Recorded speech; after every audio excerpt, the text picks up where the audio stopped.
Welcome back to the preview show.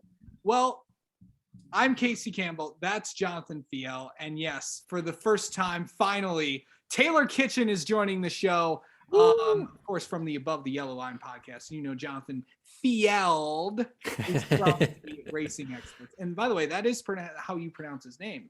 And you two have been waiting so long to do one of these together. It's like, this is the dream. Well, actually, no, because if it was, then another certain someone has to get on here then.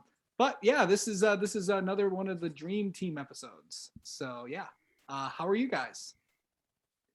I'm good. Happy St. Patrick's Day, by the way.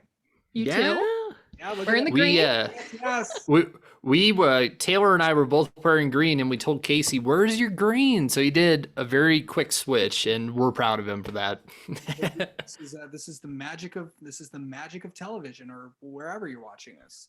So Mm-hmm. yeah, a lot of crazy things happen today. How was Phoenix, Jonathan? Oh, it was a lot of fun. Beautiful weather, good racing out there. Of course, a lot of drivers really uncertain about how the weekend was going to go. And virtually everybody said, no, we're not going down to the dogleg. We're not doing this. We're going to break the rear diffuser.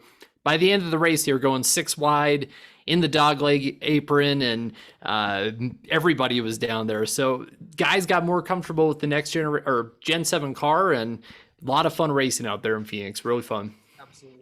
Well, let's talk. Well, there's a lot to get to today, but I want to talk about that major announcement that was just announced a few hours ago. We were all talking about in our group chat about what this announcement was going to be. I don't know. Did I mention something about, Le Mans related? I'm not sure. I thought it was. Okay. All right. I did not hear Le Mans there, Casey. Well, in the back of my head, when I was talking to somebody, I had that was one of the options that was on something Le Mans related.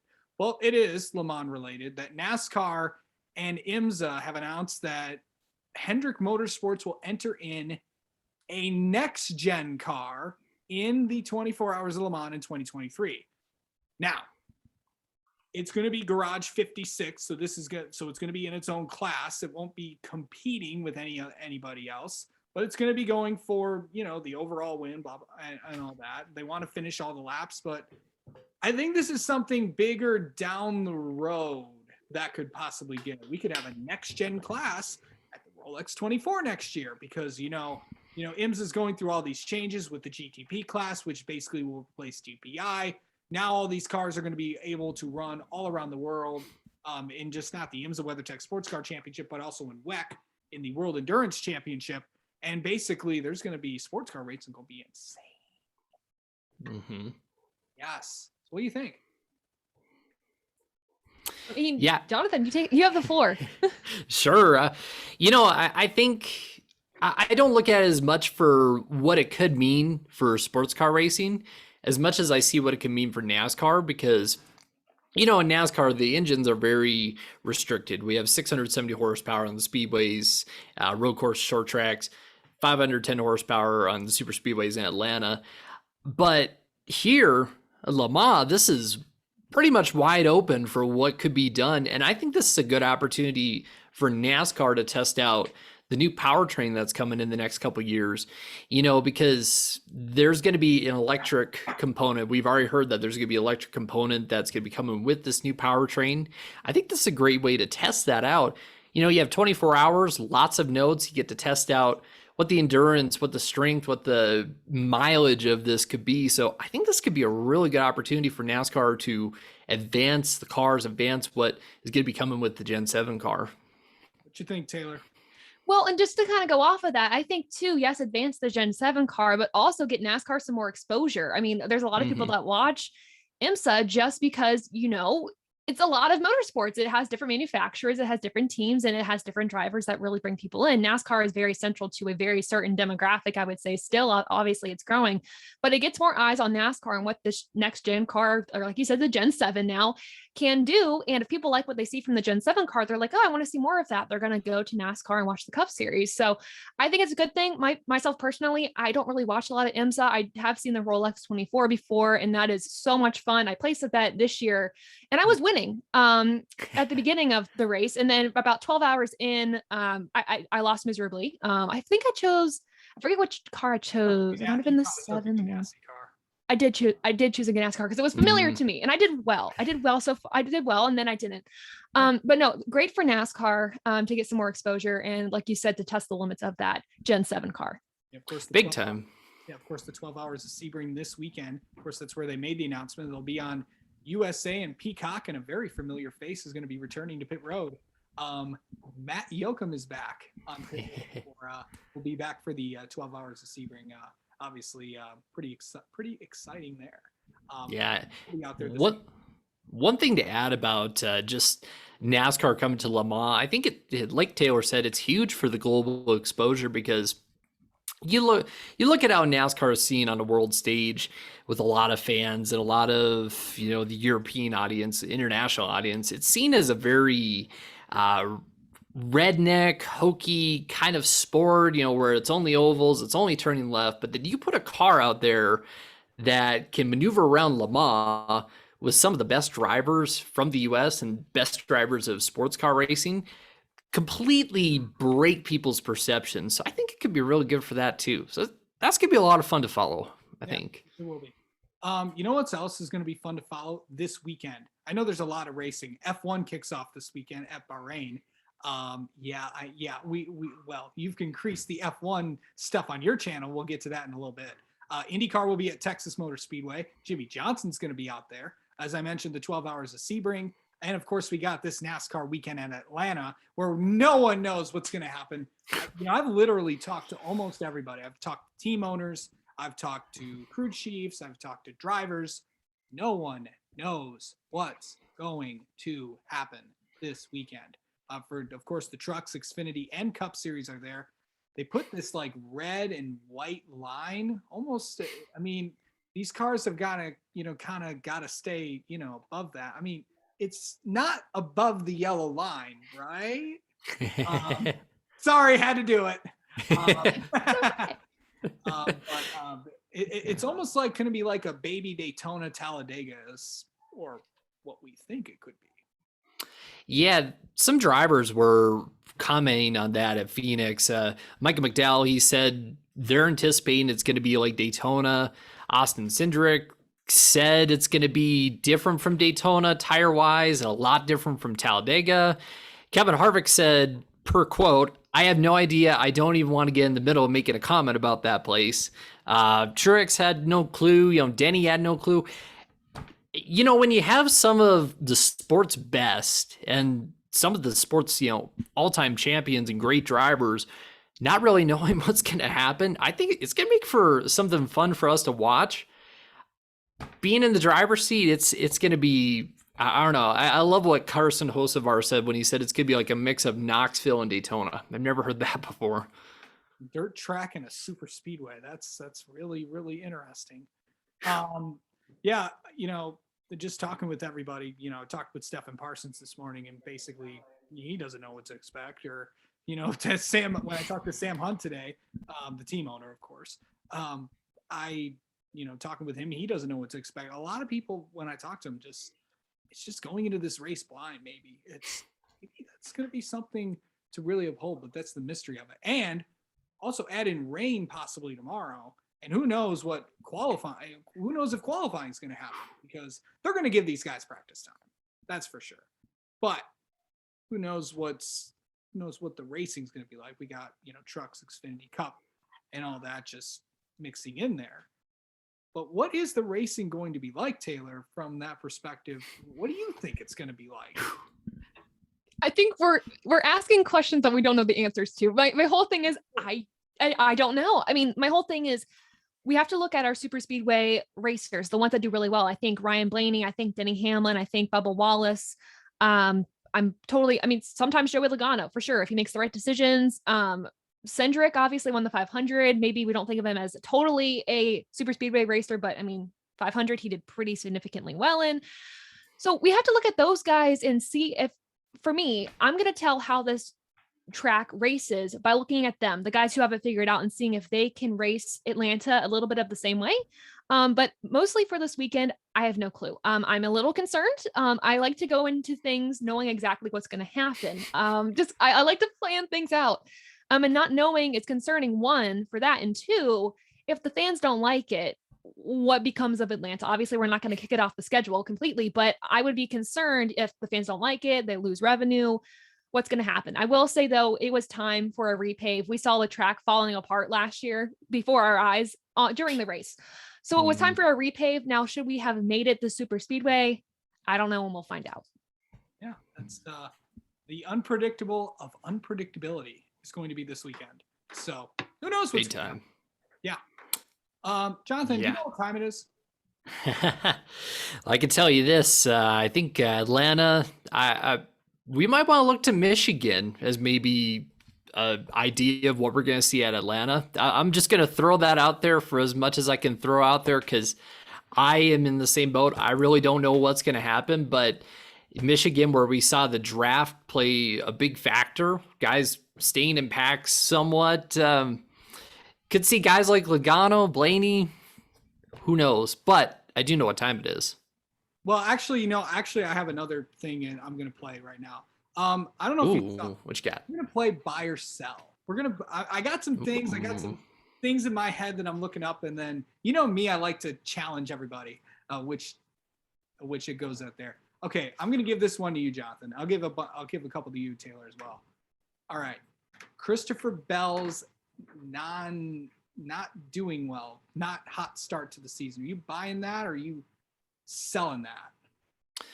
I think Christopher Bell himself, I'll buy. Toyota's just had some issues that they've been trying to work through. And I think Christopher Bell has been collateral damage in a lot of that. And, when he has had issues, he's run up front, like at Phoenix, like at Las Vegas, like at Auto Club. I buy Christopher Bell. I'm going to sell his bad luck. Okay. All right. Taylor, are you buying or selling Team Penske's hot start? Okay. Hopefully I know how this works. I'm buying their hot start. I mean, first off, Toyota hasn't won at all. Chevy's won, of course, but Penske, they are always in the mix, always towards the front of the field. They might have some issues. There might be a spin. There might be a tire down.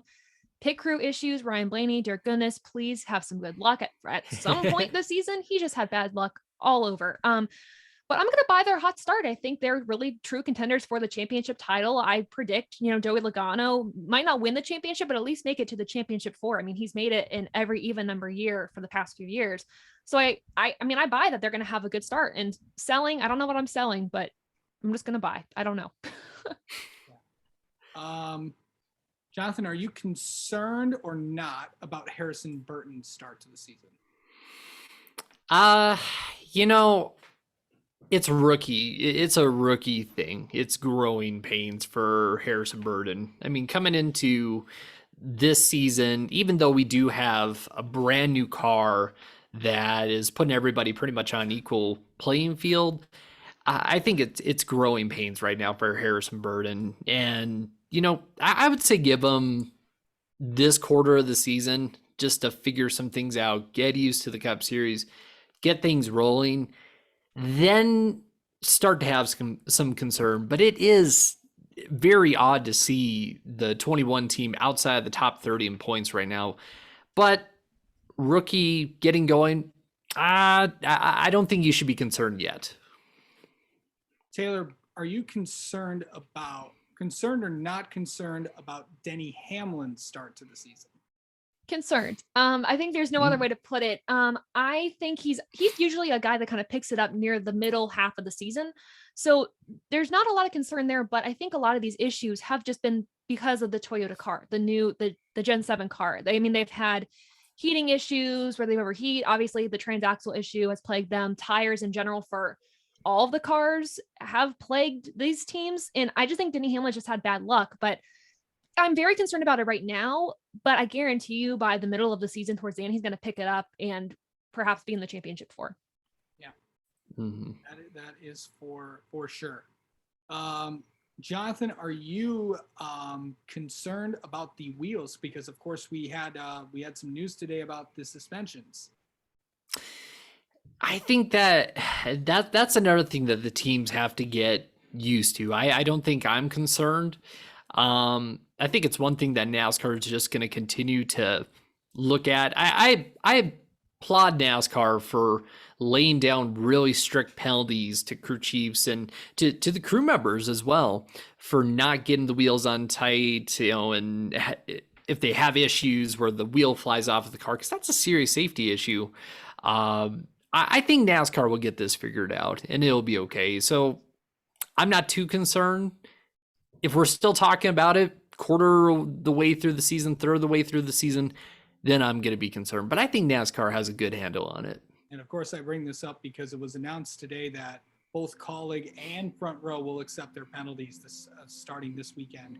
Of course, Trent Owens and a couple crew members on Justin Haley's car will face suspension, and also Seth Barber, the crew chief for Todd Gilliland.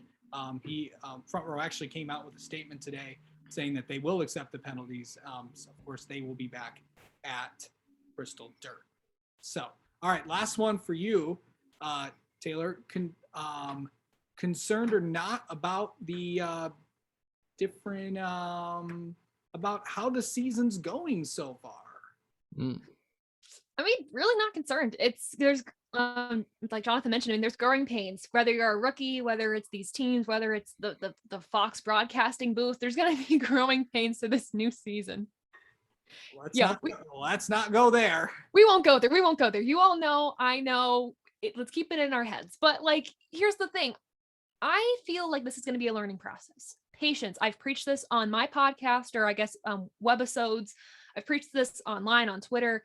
You got to be patient with these newer cars, right? We have to see what they can do. And this is the first 4 points paying races that we've seen them actually in the full pack of 36, 40 cars, seeing how they do. So obviously things that they tested probably are going to be off, right? Like the tires, they tested these tires and clearly there's something off.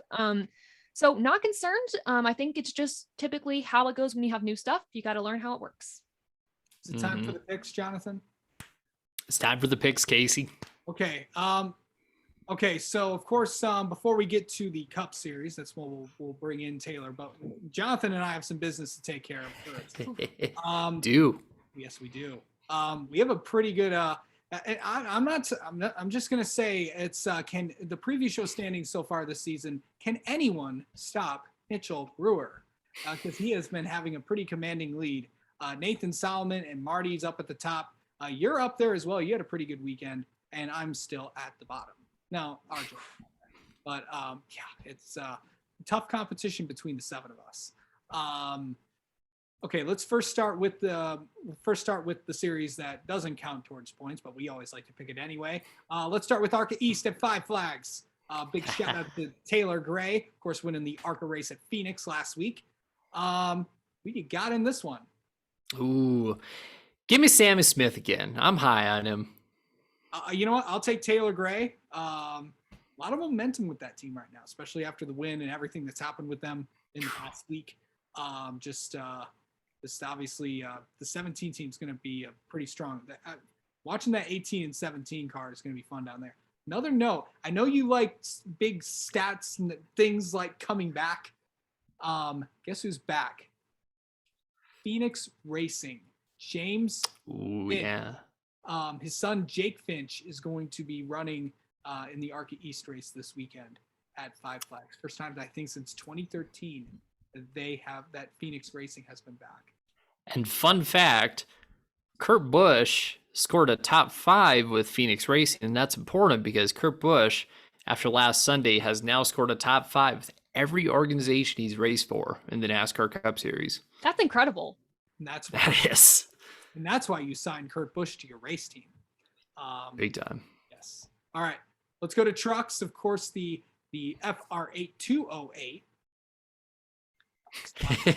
Thing there. We got.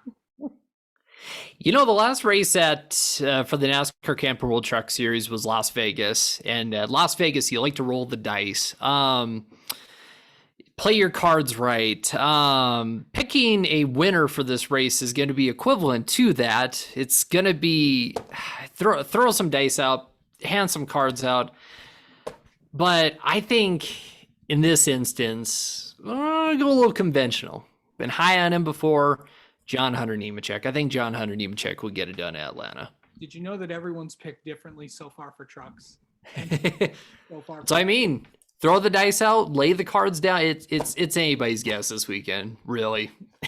you know what? There's been a lot of talk about what there is, and talk with numbers of Truck Series drivers in the field about this race. Also talked with Lawless Allen this week as well about what to expect from that team. But you know what? This is a team that needs to get their act together, and they're going to start to this weekend. Give me that 23 truck, a Grand Enfinger. GMS is going to have a good weekend this week. They need a good weekend. Good pick. Very good pick on this one, Taylor. I was actually going to say Great Enfinger because everyone sleeps on him and he's such a talented driver. And I don't understand why. He's stuck his way into the championship before, won some races. And then he also got like that. I think that was last year, kind of like demoted a little bit in cars. And it broke my heart because he didn't deserve that. But I think if anything, he can get it done at Atlanta, quite honestly. And if anything, gosh, I don't know. John Hunter Nemechek was my backup too. So I'm on the same page with you guys though.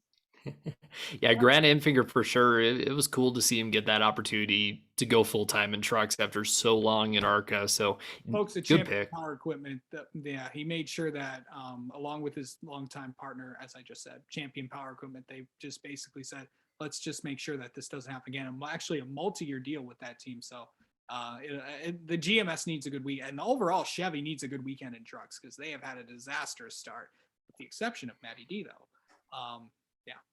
All right. Another sleeper. Yes. Okay. Xfinity time. The Nally Cars 250 at Atlanta Motor Speedway, which will follow the NASCAR Camping World Truck Series race. Who you got, Jonathan?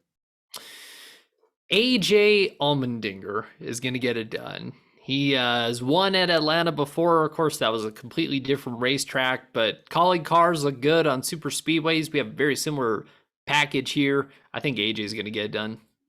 Well, that breaks the streak of somebody not picking differently so far. Yeah, we'll get to that later. I'm surprised no one's picked this one yet, but I'll just take this right off there, and I get to say this another time this year. I'm gonna stick with the Gibbs. Ty Gibbs is mine. I'll take Ty Gibbs. Yeah. Okay.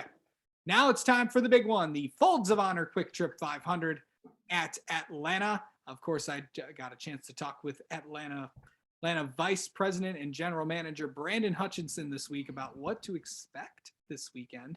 The Braves World Series Trophy will be there.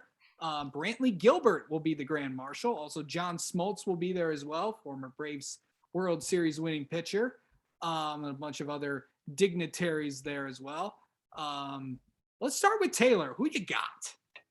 Okay, prefacing this a little bit. So for the Above the Yellow Line show and for the Podium Finish, it's another great outlet run by Rob Tiong-sun, who I write for. We have point standings.